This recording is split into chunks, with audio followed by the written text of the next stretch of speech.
الحمد لله نحمده ونستعينه ونستغفره ونؤمن به ونتوكل عليه ونعوذ بالله من شرور أنفسنا ومن سيئات أعمالنا. من يهده الله فلا مضل له ومن يضلله فلا هادي له. أما بعد، فأعوذ بالله من الشيطان الرجيم. بسم الله الرحمن الرحيم. وعلى الله فليتوكل المؤمنون. وإذا قال الله تبارك وتعالى في مقام آخر: وشاورهم في الأمر فإذا عزمت فتوكل على الله. وقال الله تبارك وتعالى في مقام آخر: ومن يتوكل على الله فهو حسبه. عن عمر بن الخطاب رضي الله عنه قال: سمعت رسول الله صلى الله عليه وسلم يقول: لو أنكم تتوكلون على الله حق توكله لرزقكم كما ترزق الطير تغدو خماصا وتروح بطانا، أو كما قال رسول الله صلى الله عليه وسلم. خدمت بینندگان پاسخ نور، السلام علیکم و رحمت الله و برکاته. امروز هم در خدمت شما قرار داریم. بحث صحبت ما توکل و اعتماد بر خداوند متعال است. با نقطه‌ای که در زیر بحث میشه مفهوم توکل در شریعت، ثمره توکل و اعتماد و توکل و اعتماد راه مصلحان، دعوتگران و پیامبران است. اول بحث ما در مورد توکل و اعتماد بر خداوند است. شکی نیست که انسان بر خدا اعتماد داشته باشد، همانطوری که تعداد از مفسرین یک نظر را در محور آیه که و مما رزقناهم ينفقون نقل میکنه. علامه شعراوی رحمت الله علیه صاحب یک تفسیر بزرگ است، از جمله تفسیر معاصر. نه اشتباه در محور و ما من دابة فی الارض الا علی الله رزقها، در محور ازی نقل میکنه. موسی علیه السلام وقتی که مبعوث با پیغمبری شد، در فکر ازی شد که اگر ما در مسیر دعوت، در راه دعوت حرکت کنم، قضیه روزگار و خانه و فامیل چطور شود؟ خداوند به موسی وحی کرد. موسی علیه السلام را گفت که یک سنگ را گفت ایرا بکوب. زمان سنگ کوبید، از میان سنگ یک تخت سنگ دیگری بیرون شد. باز کوبید، از میان دیگر سنگ بیرون شد. در حالت چهارم که دوباره دید که یک کرمک در میان سنگ سخت در حال غذا خوردن و تابیدن علف سبزی است. با مشاهده این حالت موسی علیه السلام گفت که خداوند وقتی که در تاریکه های پیهم و در میان دل صخره های سخت کرمک را که فراموش نکرده، پس خداوند فامیل من را در روی زمین هرگیز فراموش نخواهد کرد. هدف قضیه اعتماد و توکل بر الله جل جلاله است. انسان ها باید بر خداوند توکل داشته باشد و بر الله اعتماد بکند. توکل و اعتماد ای از جمله ایمان معرفی می شود. همانطور تعدادی از علامه تستری، یک از علما هست، نقل میکنه که وقتی که قضیه توکل است، توکل و اعتماد است، شاید سوال در نزد اکثر بیننده ها هم معرفی شود، مطرح شود.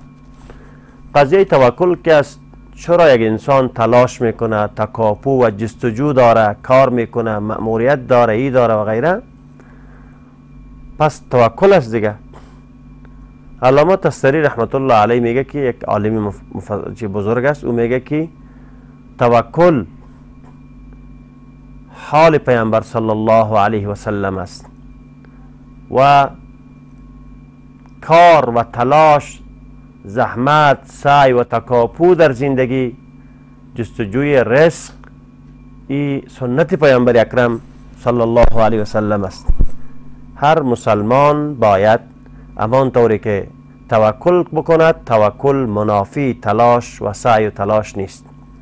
او سنت نبی اکرم است که ما باید تلاش بکنیم. نبی علیه السلام در عصری که بزنس و تجارت است مبعوث به پیغمبری میشه، در میان قومی قدم میگذارد که مردم اهل کار و کسب بودن، تلاش میکردن، کاروانهای تجارتی داشتن.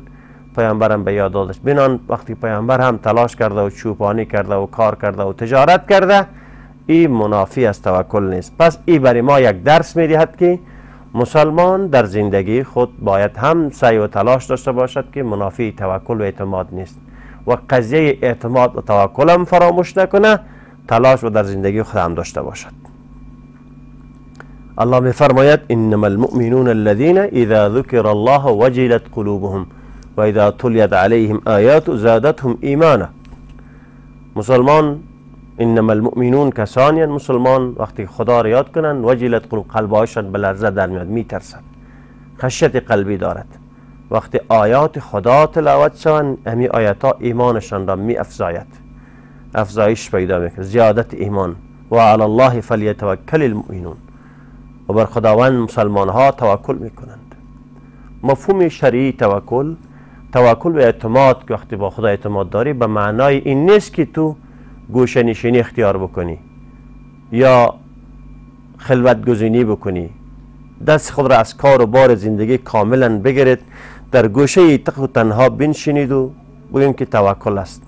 نه، توکل منافی اسباب نیست، منافی تلاش نیست. این مفهوم در شریعت غلط است، بلکه توکل ظرف نگری است، تفکر است، خودسازی است. انسان مسلمان باید خود را بسازد و بر خدا توکل داشته باشد، بر الله اعتماد بکند، چون که الله متعال انسان مسلمان را خلق کرده.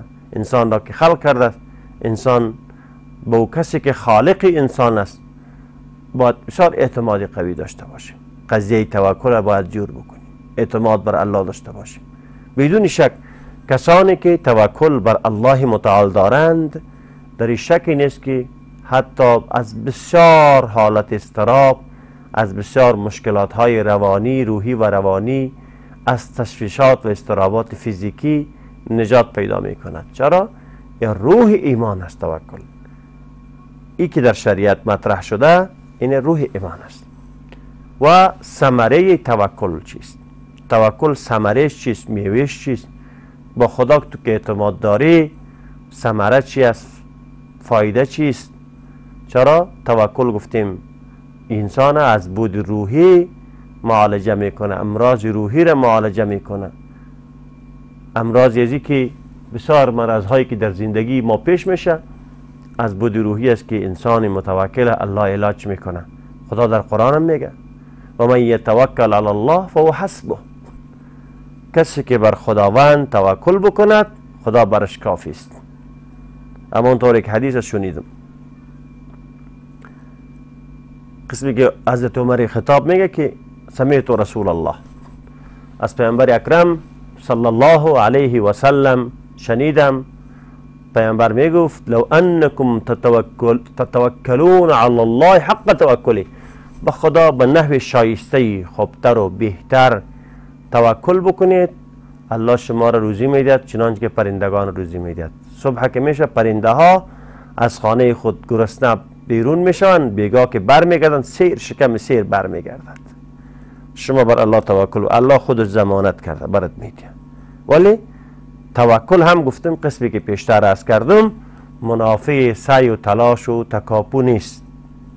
امام بیهقی رحمه الله در محور این حدیث میفرمایند، امام بیهقی رحمه الله میگه که آیا طلب رزق و روزی، جستجو و کار و مأموریت، فعالیت روزانه در زندگی هر انسان داشته باشد آیا منافی توکل است؟ نه خیر.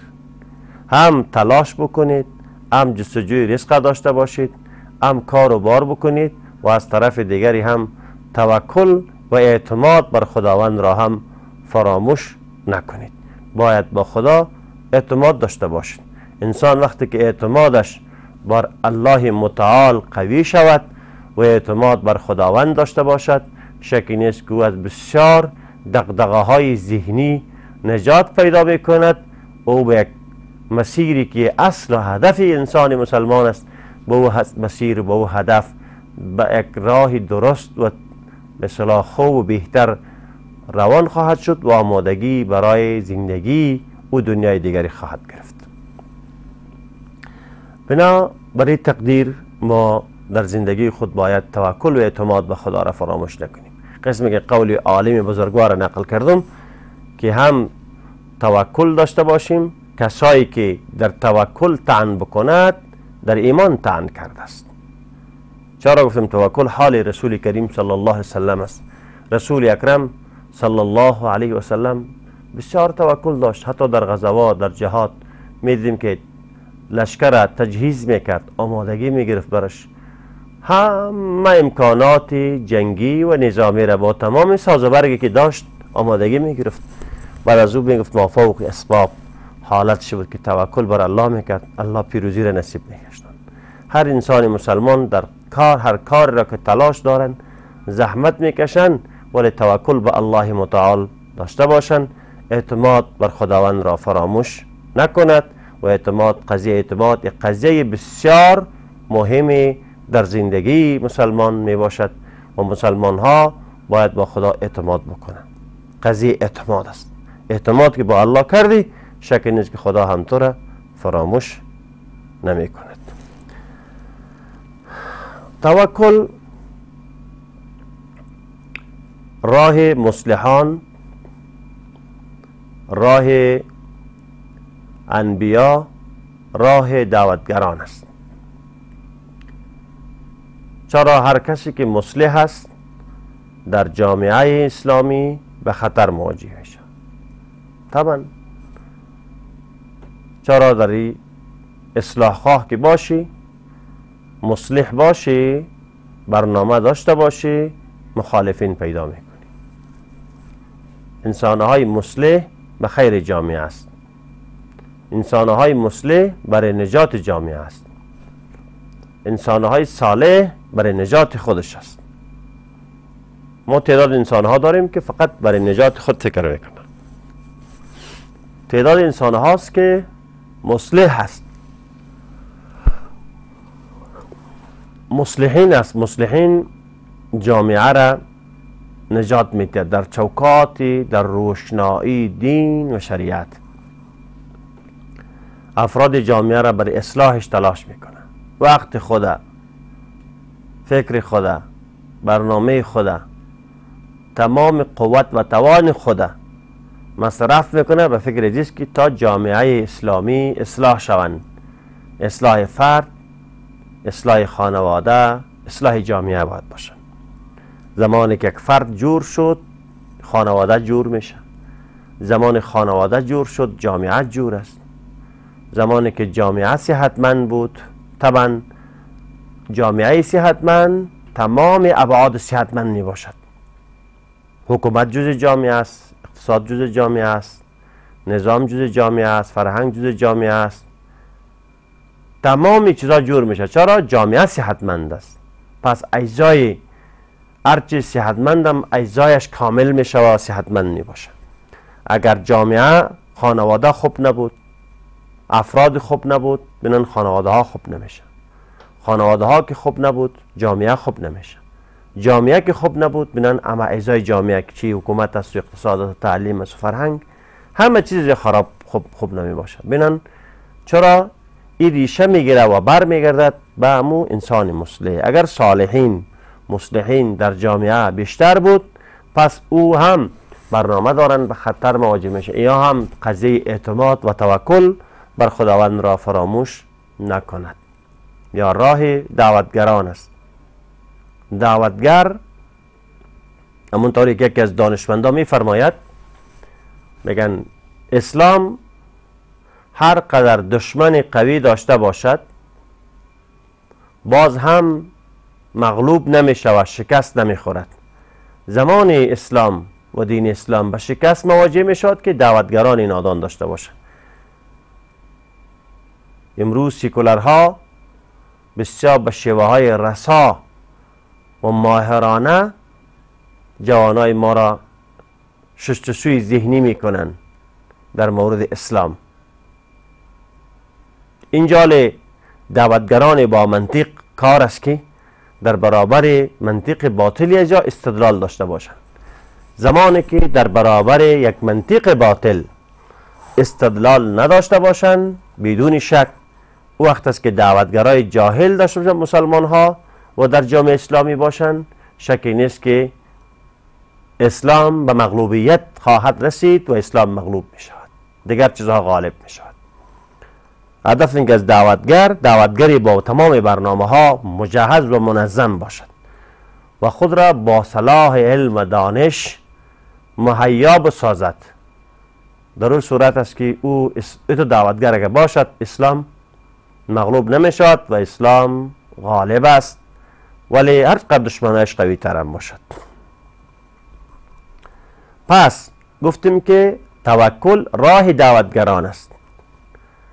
باید این دعوتگرم در مسیر دعوت و در میدان دعوت و فعالیت اعتماد بر خدا را از دست ندهد، اعتماد به خداوند داشته باشد. زمانی که اعتماد بر خدا داشت، شک نیست که خداوند همه پیروزی ها را نصیب داعیان و دعوتگران جامعه میگرداند و بالاخره خداوند جامعه ما را تبدیل و تغییر میدهد به یک جامعه سالم و سازنده با تمام تجهیزات مادی و معنوی مجهز و مهیا با برنامه الله و رسول و شریعت خداوندی خواهد بود.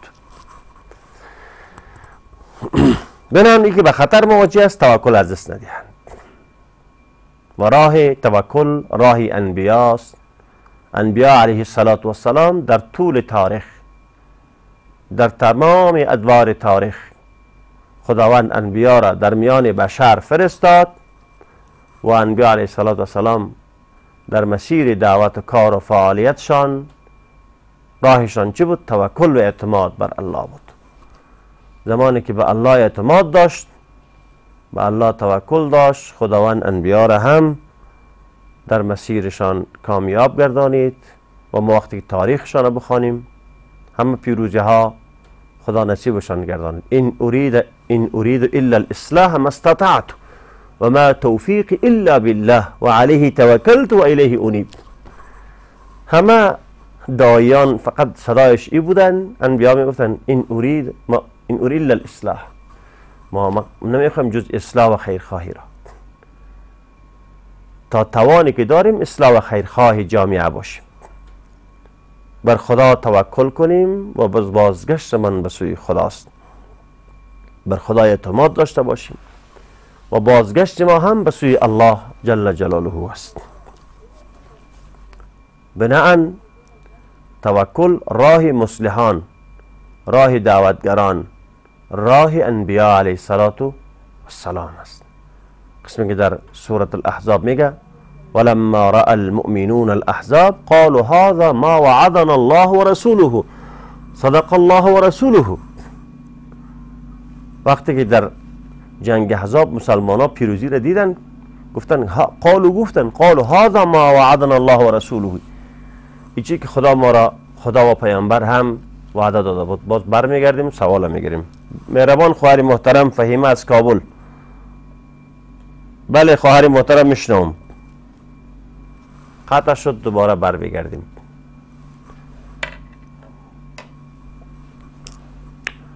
قسمی که در آیه قرآن خداوند فرمود ولما رأى المؤمنون الاحزاب. زمانی که مسلمان ها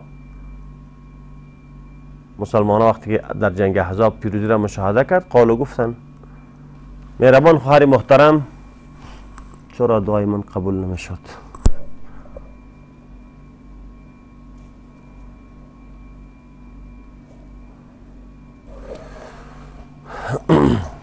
خواهر محترم میگه که چرا دعای من قبول نمیشد؟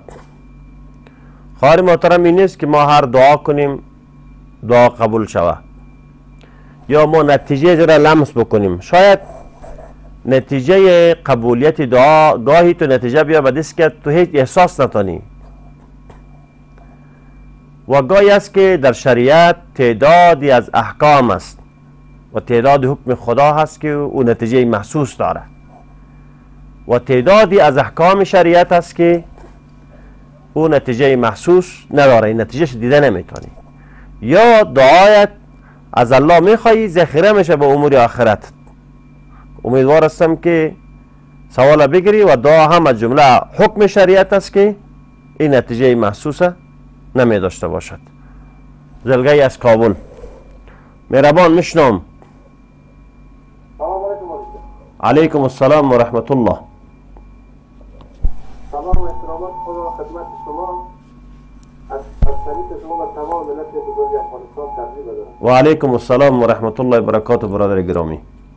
مهربان. مورد به من سوال داشته که کسی که مثال گفت یک کنسل نباشه و $900 روز هر جا 10 روز یا 15 روز یا 40 روز اون به 15 رو به بالا سودا میبره. آیا سود میشه یا نمیشه؟ یکی دوم ما متوان هستیم سل میاریم یک کم 100 کیلو 200 کیلو کم ما اینه زیر توان میگیره. این برای خراب است یا کی توان میگیره برادر؟ صورت سل ما کیلویی میاریم. سل میاریم مثلا اگر 50 تن 60 تن بار میکنه این که من در کابل تقریبا 100 کیلو 200 کیلو کم نه. دلیل کم شدنش چی است؟ دلیل کم شدنش چیست؟ هوا گرم است کم میاد. خب هوا گرم است کم میاد مشکلات میشه تلفات پیدا میکنه. تلفات پیدا میکنه. ایره با وقتی که بار میگیره این پیش بینی به اصطلاح ریسک به اصطلاح اقتصاد که میگه ایره پیش بینی نکردین با او؟ یه خود روزو برای ما میاد یک تونسه یا 5 ماه برای ما میاد. دیگه طبعا در کابل باز کم میاد روزها ایجاد در کم میاد. دیگه مدت نمیذاریم یک چیزی که نمیگیریم. دیگه تجارت شما توان میگیره 2 تا کیلو 2 تا بالا توان میگیره. آیا در تمام یا عراق؟ خیلی فهمیدم. ها دوم سوالی داشته بودیم که یک سوال دیگه داشتیم جزش چی بود که سودا تیلا که با قیمت چند بخریم یا نرخ گاهی بالا میره؟ کنسل از بازار با $900 به نقد. خب 10 روز یا 15 روز یا 40 روز زیر کل $15 بالا میده. سود میشه یا نمیشه؟ صحیح است.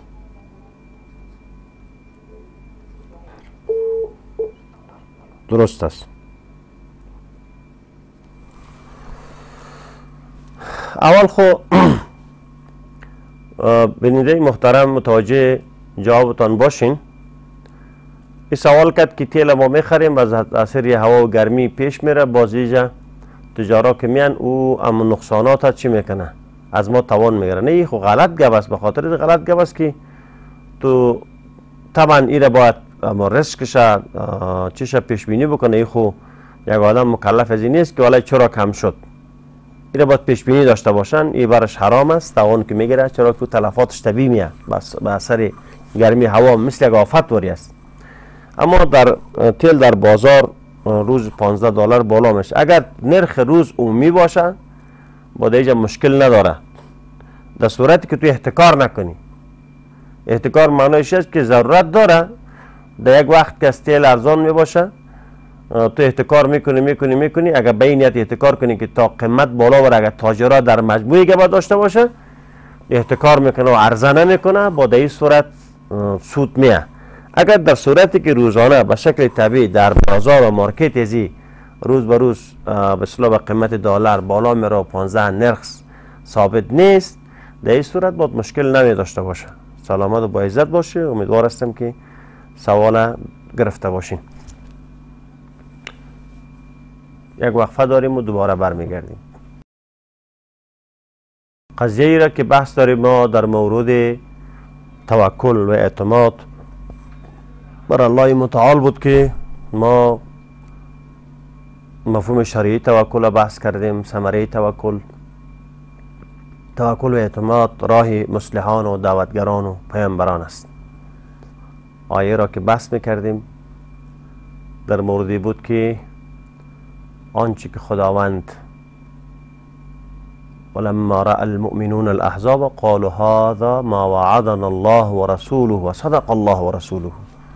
وقتی مؤمنین که جنگ احزاب که اوجا پیروزی که براشون آمد دید، گفتن که هذا ما وعدنا الله و رسول، این چی که وعده داد خدا و پیامبر برای ما، صدق الله و رسول، خدا هم راست گفت و پیامبر هم راست بود قولش. در این رابطه باز ایمانشان افزایش، چون که قضیه توکل دید.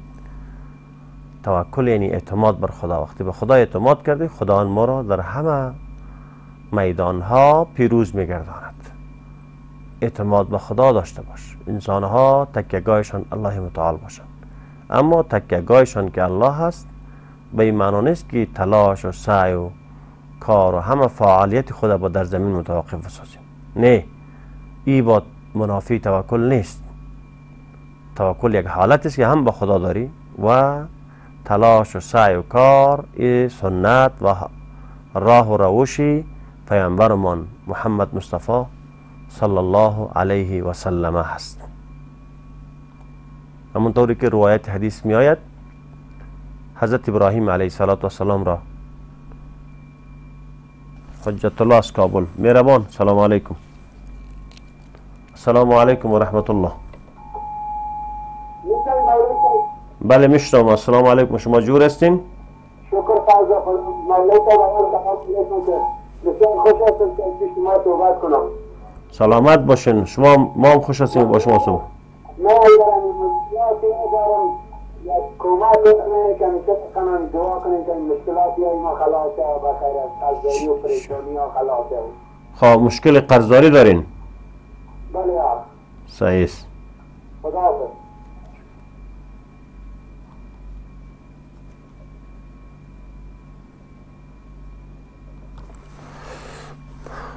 برادر محترم، خداوند این مشکلات خواست در زندگی، دعا میکنیم که خدا مشکلات از این برادر دور بگردانه و زندگی یک امتحان خداوندی است. برادر گرامی، گاهی خداوند انسانها را توسط فقر امتحان میکنه و گاهی انسانها را توسط علم امتحان میکنه و گاهی انسانها توسط قدرت و سلطه و هیبت و شوکتی که دارن به او احترام میشه، شوکی و قدرت. و گاه انسان ها توسط ثروت امتحان میشه. یک امتحان خداوندی هست، ولی انسان ها در همه حالت تلاش کنه که در امتحان زندگی کامیاب بیرون شود و کامیابی را به دست بیاورند. برادر بزرگوار که شما قرضدار هستین، یک امتحان خدا هست، ولی به الله دعا کنین. ما هم دعا میکنیم، شما هم تضرع را به الله کم نسازین، دعا با الله بکنین، از الله بخواین. خزانه خدا بسیار بزرگ و کلان است و سعی و تلاش و کارم فراموش نکنید. ایرم بود داشته باش. و ما هم دعا میکنیم که یه برادر محترم ما را الله متعال قرضدارش خلاص بسازه، کمک بکنه الله متعال. تبسم از کابل، مهربان خواهر گرامی، سلام علیکم. بله میشنوم.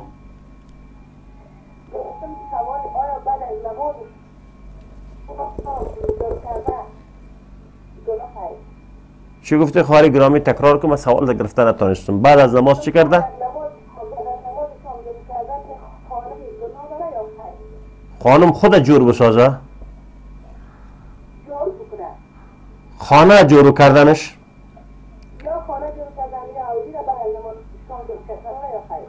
درست، صحیح است.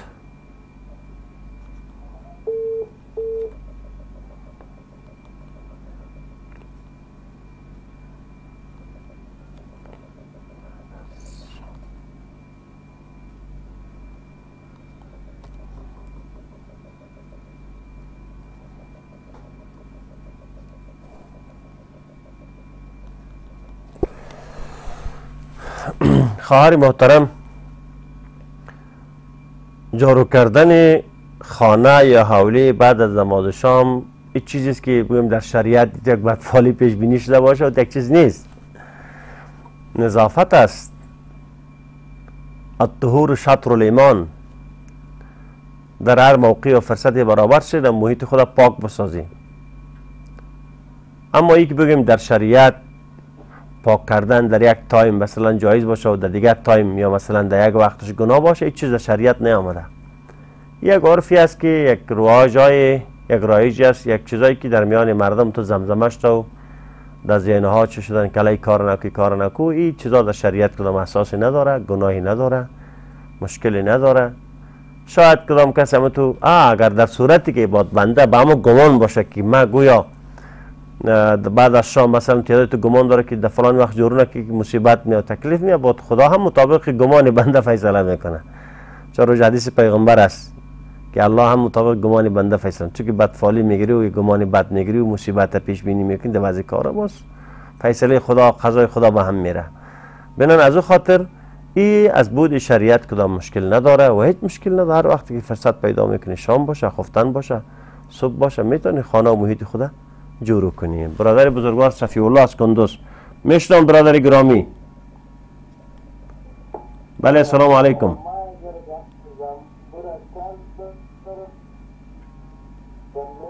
بله مهربان میشنم.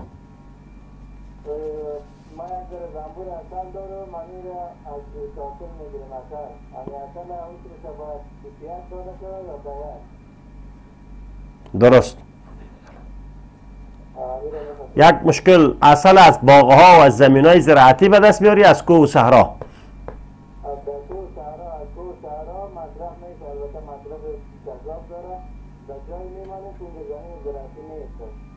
از گیاهای کوهی است.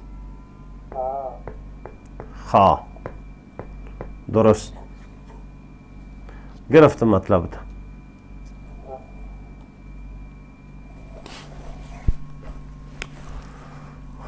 برادر بزرگوار زنبوری اصله که وقتی که عشر چکه میتی دیگه ای چی زمین باشه چی از گیاه کوهی باشه و چیزای هر چی که باشه عشر داره.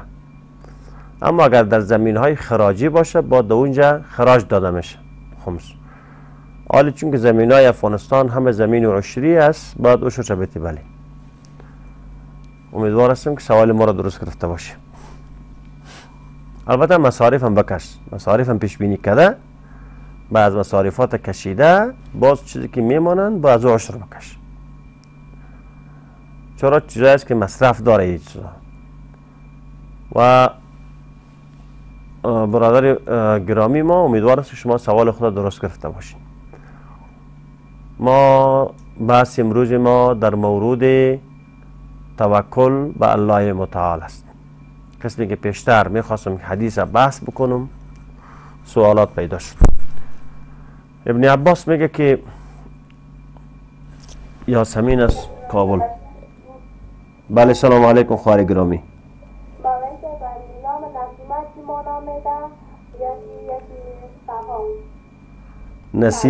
نسیمه و سما.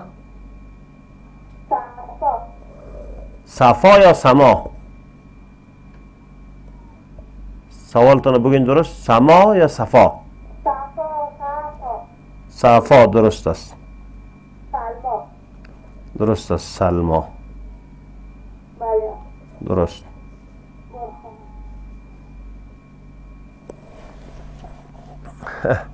یا زمین از کابل میگه نسیمه. نسیم اصلا نسیم اما زیبایی را معنا میدهد. نسیم است یعنی زیبا است. صفا هم به معنای پاک و برگزیدن معنا میدهد. سلما است، سلیم است، سلیم به معنای صحت و سالم و دارای عافیت بوده باشه میره معنا میده.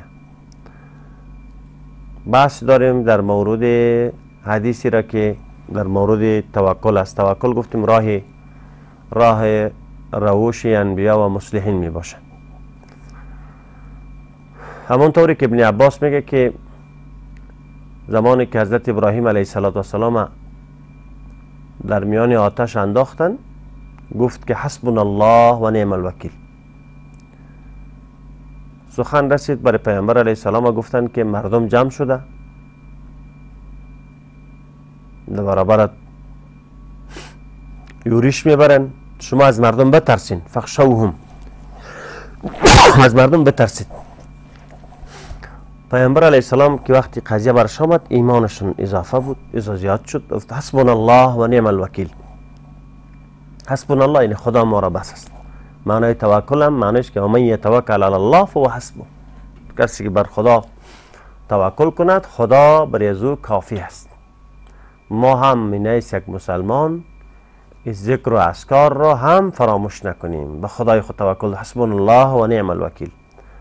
حسبنا الله و نعم الوکیل. عادله از هرات. مهربان خواهر گرامی میشنوم. بله میشنوم خواهر گرامی.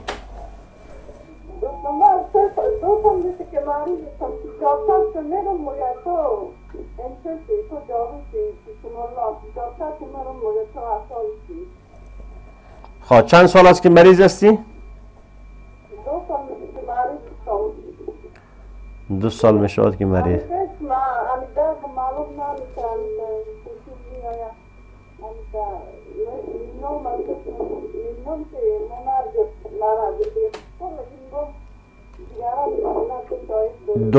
دکتر چی میگه؟ میگه که تکلیف عصبی داری میگه؟ با دوایی را که میگیری فایده میکنه؟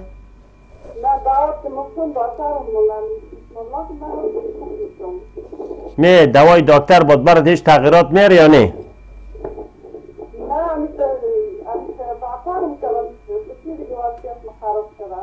دوای دکتر؟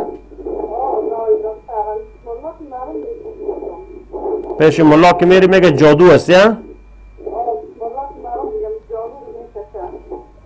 رقیب داری که برای تو کی است؟ کسی رقیبت است مخالفت داشته باشی؟ کسی با توی تو دشمنی و مخالفت داره در زندگی؟ کی است؟ خواه درست. خواه درست.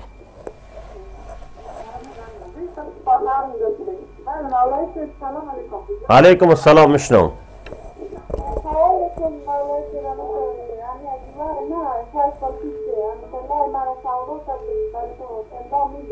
شوهرت گفت؟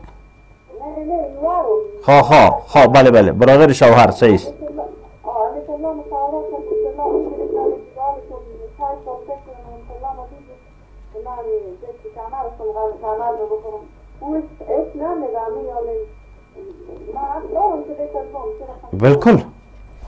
بالکل گوش بگیری شما. خواهر گرامی شما که مریض اول الله شما را شفای کامل و عاجل نصیب بفرماید و از طرف دیگری مرض است که خداوند خدا شفا بدهد که شما تلاش خدا میکنید به نزد طبیب یا بازم تلاش بکنین. دردمون معلوم است و مرض هم است و جادو هم همچنان تاثیر خود داره.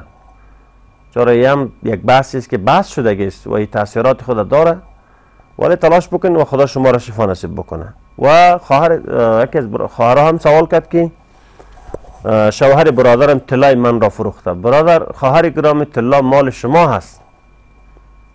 هیچ کس حق نداره که حتی شوهر حق نداره که در مال تو تصاحب بکنه، چه جایی که برادر شوهر بفروشه و کاملا حق مسلمت است. شما چی نکنین، یعنی بسیار سادگی نکنین، چون ملک شما هست، مال شما هست و مال در تصرف خودت است. تو می توانی که بله طلای خود مطالبه کنی بگیری و این ملکت است، این مالت است، برات حلال است، گناه نیست. و شما با خود استقلالیت دارین و شما را الله مستقل خلق کرده. زن هم صلاحیت دارن که مال داشته باشه، از خود تصرف در مال داشته باشن. شما ای برده نیستین، خدای نخواسته که صاحبی سلب صلاحیت باشین یا شما ای صلاحیت از خود نداشته باشین. نه او یک چیزی نیست، بلکه شما صلاحیت دارین، طلای خود گرفته میتوانی و طلا حق مسلم شما هست. بحثی بود که بحث ما هم در مورد توکل بود. قسمی که حدیث خواندم ادامه حدیثی بود که امت ابراهیم علیه السلام در آتش که انداخت گفت که حسبنا الله و نعم الوکیل، خدا ما را بس است، خدا نیک متصرف است. پیامبر اکرم هم که گفتن که مردم جمع شده است، از مردم بترس. وقتی که پیامبر اکرم صلی الله علیه وسلم وقتی که سخنش شنید گفت که حسبنا الله و نعم الوکیل، خدا ما را کافی است و خدا بسنده است برای ما. توکل بر الله کرد، اعتماد بر الله کرد. حضرت ابوبکر صدیق رضی الله عنه هم روایت است، میگه زمانی که ما برای پیامبر در غار پناه بردیم، مشرکین آمد، حتی ما مشرکین پاهاش مشاهده میکردیم. برای پیامبر اکرم گفتم که اگر اینا پایان خود نگاه بکنند ما و شما را میبینه، چطور میشه حالت؟ نبی اکرم صلی الله علیه وسلم در همت حالت خوف هم توکل و اعتماد بر خدا را فراموش نکرد. پیامبر اکرم گفت که چی گمان میکنی در شأن دو کسی که سیومش الله هست؟ یعنی دو کس، یکیش ابوبکر صدیق بود دوره پیامبر و دیگه پیامبر اکرم بود که دو نفر بودن. گفت چی فکر میکنی در شأن، چی گمان داری در شأن کسی که دو نفری که سیومش الله متعال باشد؟ یعنی بر خدا اعتماد و توکل در همه حالت هم پیامبر اکرم فراموش نکرده. ما در همه سختی های زندگی، در همه حالات زندگی اعتماد بر خداوند متعال فراموش نکنیم و بر الله متعال اعتماد داشته باشیم و خداوند ما را در زندگی نجات و کامیابی، فوز و فلاح و رستگاری را نصیب ما بگرداند. بحث توکل و اعتماد بر خداوند یک قضیه بسیار مهمی در زندگی ما است، اما تعداد انسان هاست مثلا تلاش نمیکنه، میگه که من به خدا توکل دارم. نه، این خود یک برداشت و یک مفهوم از شریعت گرفتن در زندگی، این مفهوم غلط است. شما تعدادی از کسا بودن میگفتن که برادر ارا این کارو بکنی، کارو بکنی، توکل علی الله دیگه، خدا مهربان است. هیچ که خدا ذات مهربان است. خداوند برای تو وسیله تکاپو و تلاش داده، دست داده، چشم داده، پا داده، فکر و اندیشه را داده. تلاش بکو، زحمت بکش و توکل هم فراموش نکن. برادر محترم عبدالله از کندوز، مهربان برادر گرامی.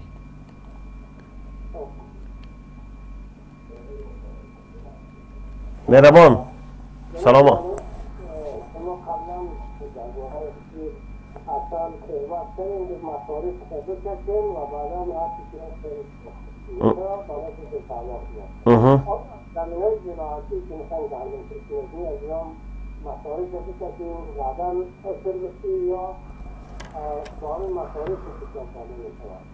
نه ایت برادر گرامی، سوال توی است که در زمین اوشتی هدف از مصارفش است که اگر مصرفی که خود زنبور داره، مثلا انتقال میتی گبا مصارفاتی که داره، مثل که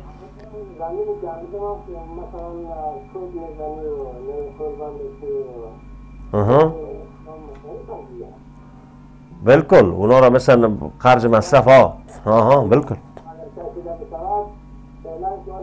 مثلا میره قیاس بگیم که کسی زمین خود چی میکنه؟ از طریق آب کرایی آب میتیه، نه؟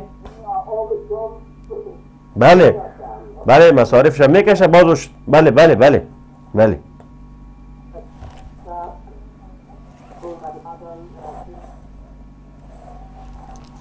بله میشه.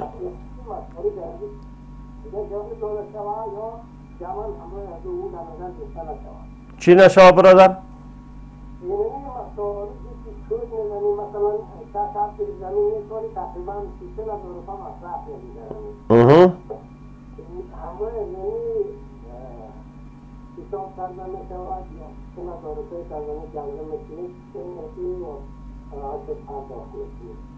درست است، گرفت.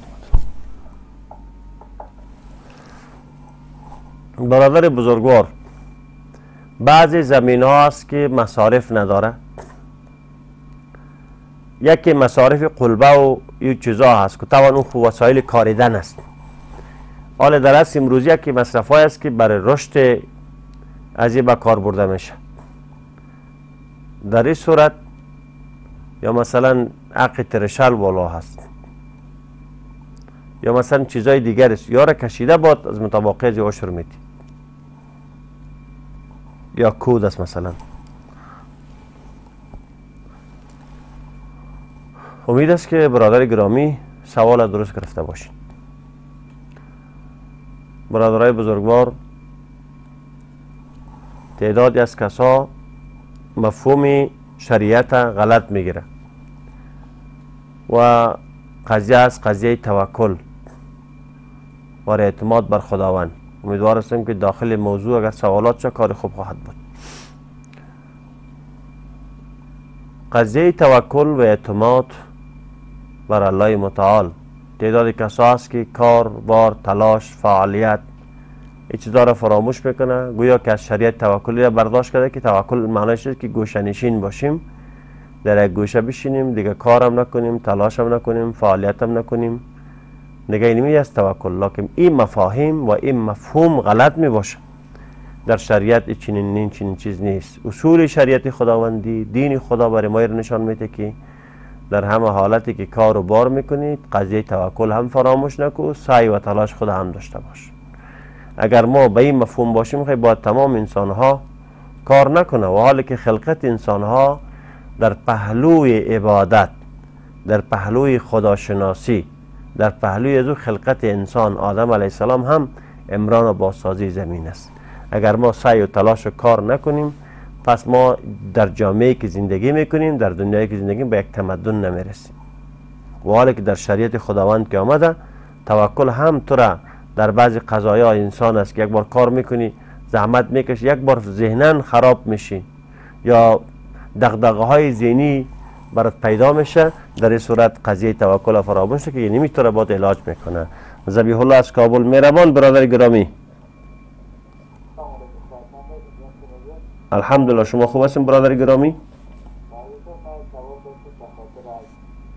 مهربان.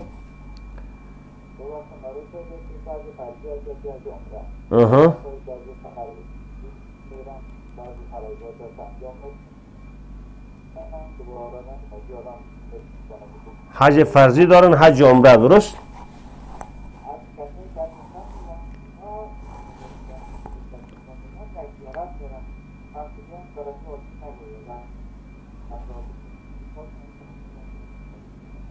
خواه صحیح است. دیگه نداری سوال؟ سلامت باشه برادر.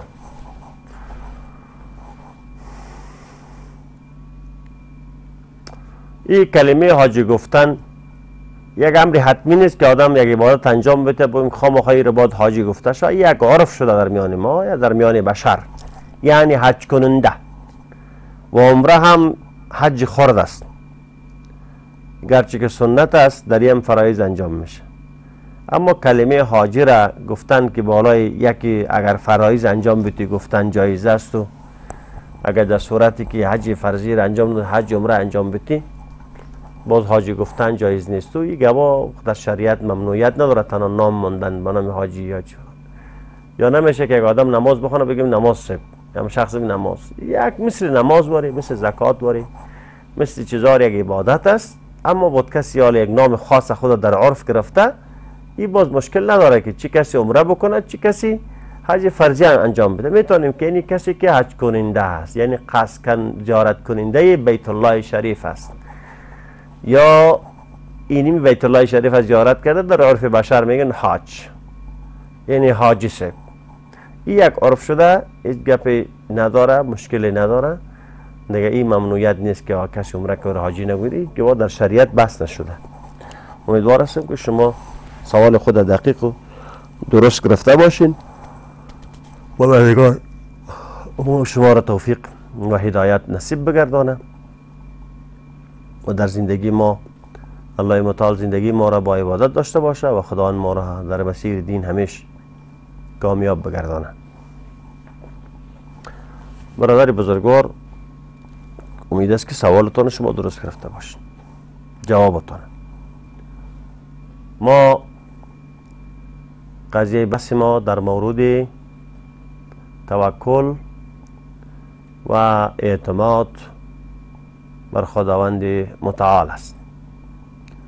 ما شما باید بر خدای متعال اعتماد داشته باشیم و توکل داشته باشیم بحثی است که ما گفتیم که یک کسی میه کار نمیکنه، باز میگه که ما به خدا توکل دارم. یک طالبه علم در مدرسه درس نمیخونه، میگه توکل علی الله، شاید ملا شم، شاید میگه. یا یک استاد یا شاگرد یک مکتب یا شاگرد یک پوهنتون یا کسی در یک شرکت کار میکنه، در شرکت شامل است ولی کار نکنه، میگه توکل به خدا انشالله کار میشه. این کار خود نمیشه خود به خود کار شوه. یا تو بدون درس خواندن خود به خود به توکل اعتماد کرده بگی من دانشمند میشم. نه، سعی و تلاش و تکاپوی خود، جستجوی خود داشته باشی و اعتماد بر خدا را هم فراموش نکنی. توکل بر الله متعال هم داشته باشی و توکل بر الله متعال بدون شک ما را به سرمنزل مقصود و کامیابی میرسانه و شکی نیست که ما در زندگی خود کامیاب و پیروز و سربلند میشویم. از او خاطر قضیه اعتماد بر خدا بسیار قضیه مهم است. بسیار اعتماد به خدا داشته باشیم. خدایی که ما را پیدا کرده، خدایی که ما را خلق کرده، خدایی که برای ما ضرر میرسانه، خدایی که برای ما منفعت میرسانه، ضرر رسان، منفعت رسان، در همه امور الله متعال است. خدا را فراموش نکنیم. ما با خدا بنده باشیم، بندگی الله را بکنیم، با الله خود اعتماد داشته باشیم و جانب اعتماد و قضیه ما الله باشن و بدون شک است و یقیده باشیم که خیر و شر جانب خداست. هر آنچه که به نفع ما هست خدا از جانب خداست، ضرر میاد به جانب خداست.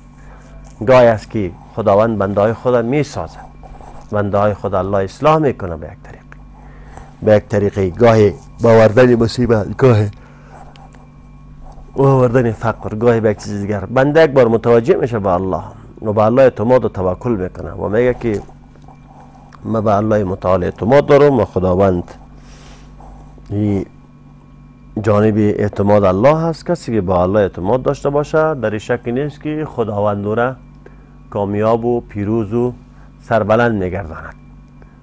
امید است که برادرها قضیه توکل و اعتماد به خدا را فراموش نکنید. وقت برنامه ما تمام است. تا برنامه بعدی شما را بر الله منان میسپارم. السلام علیکم و رحمت الله و برکاته.